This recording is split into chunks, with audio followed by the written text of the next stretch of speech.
va tout de suite se rendre en Russie parce qu'on vient de recevoir une information évidemment très importante. Le patron des milices Wagner, Yevgeny Prigojine, serait mort dans le crash d'un avion. C'est l'information qu'on vient de recevoir. Paul Gogo, vous êtes avec nous en direct de Belgorod, en Russie. Est-ce que l'information est confirmée?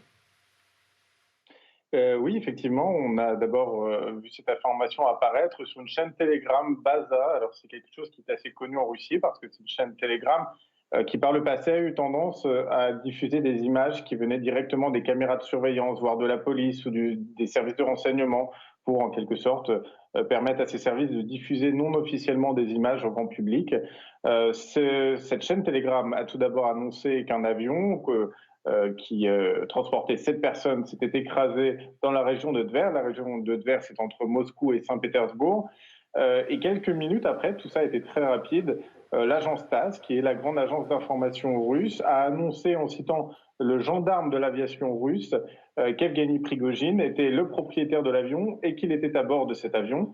La chaîne Telegram Baza, qui a diffusé les images des restes de l'avion, montre et laisse entendre qu'il ne peut pas y avoir de survivants parce que l'avion est en miettes, il a brûlé, il a touché un champ et surtout il y a une des vidéos qui a été publiée par ce compte qui laisse entendre une dame qui a donc filmé cet avion et qui pense elle que c'est un drone et elle explique que deux objets ont touché cet avion.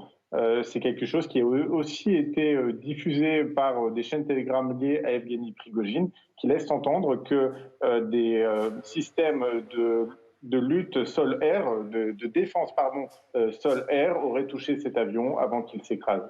Oui, c'est une information évidemment extrêmement importante à prendre encore avec précaution, mais il faut rappeler évidemment le contexte. Yevgeny Prigojine, le patron de Wagner, qui était l'un des plus fidèles alliés du président Poutine, eh bien, tout s'était écroulé en quelque sorte à la fin du mois de juin, il y a quelques semaines, avec cette tentative de coup d'État. Donc c'était devenu en quelque sorte l'ennemi numéro un.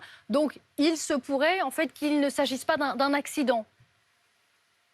Oui, alors en tout cas, s'il s'agit d'un accident, ça va être très difficile à prouver pour les autorités russes parce que, effectivement, Evgeny Prigojine, là je le vois en ce moment sur les réseaux sociaux, il y a déjà beaucoup d'ironie chez les Russes sur cette situation parce que tout le monde s'attendait à ce que cet homme qui a défié Vladimir Poutine, qui a défié le pouvoir russe, soit assassiné dans les semaines ou les mois qui viennent parce que Vladimir Poutine traite toujours ses opposants de cette façon. On voit plus que ses opposants, il les met en prison, mais en tout cas ceux qui les considèrent comme des traîtres, il finit par trouver un moyen de s'en débarrasser.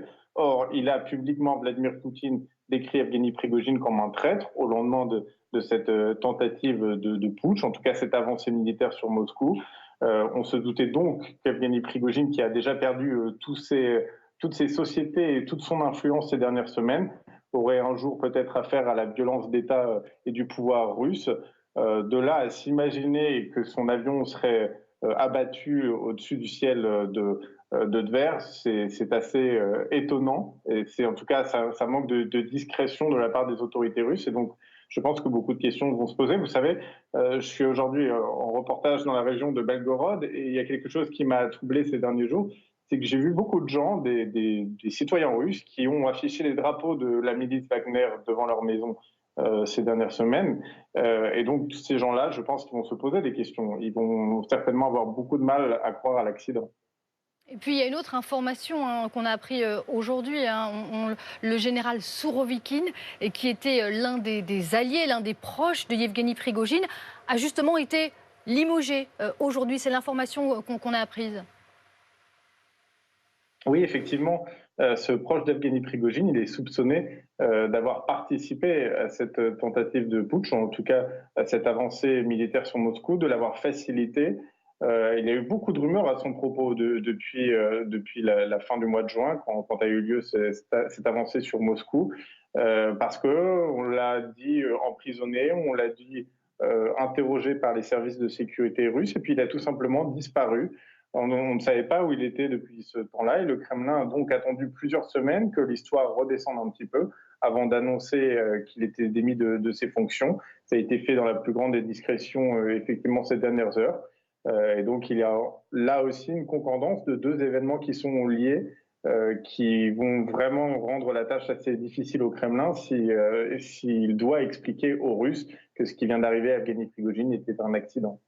Effectivement, Yevgeny Prigojine qui a fait cette tentative de coup d'État, c'est comme ça que ça avait été qualifié à la fin du mois de juin, dans la nuit du 23 au 24 juin, qui avait stupéfait le monde entier. Et finalement, depuis la fin juin, on avait pensé qu'il était parti en Biélorussie, mais il y avait des incertitudes sur le lieu où il se trouvait.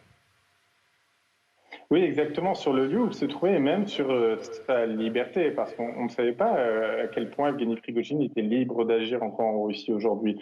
On a vu des images du responsable de la milice à Saint-Pétersbourg dans son bureau ces dernières semaines, et puis il y a quelques heures, on l'a vu en Afrique.